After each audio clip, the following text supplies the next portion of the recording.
In Episode 3, Revenge of the Sith, Palpatine recounted a tale of a Sith apprentice that killed his master, Darth Plagueis.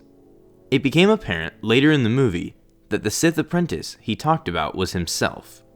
So how did Palpatine kill Plagueis, and why did he? Right before Palpatine was elected Supreme Chancellor, he decided it was time to kill his Sith master, Darth Plagueis. He reasoned that he had learned all that he could from his master, and that he had also used all of the possible connections his master had to gain his new impending political office. So he saw his master as nothing more than a nuisance. Plagueis, on the other hand, completely trusted Palpatine. The night before the election, Palpatine and Plagueis attended the galaxy's opera house. Afterwards, they went to Plagueis' penthouse to celebrate Palpatine's upcoming victory of becoming the new Supreme Chancellor. At the penthouse, Palpatine was purposely getting Plagueis drunker and drunker from wine, while he was rehearsing his acceptance speech that he would give the next day to the Senate. After Plagueis was absolutely hammered, he went to sleep in his bed.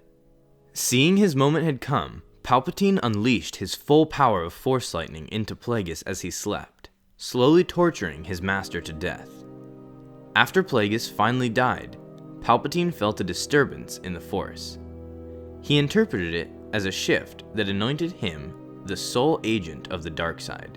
However, he initially feared the disturbance was caused by Plagueis, whose spirit somehow survived and was going to return and exact vengeance on Palpatine. Waiting for a bit, nothing happened, so Palpatine dismissed his concerns and prepared for his big day tomorrow as he was elected Supreme Chancellor. Now, there is a popular fan theory that Plagueis did actually survive his original death and went on to become Supreme Leader Snoke. The reasoning behind this theory is that Palpatine said during his story, Plagueis was able to create life from the Force and save others from death with it.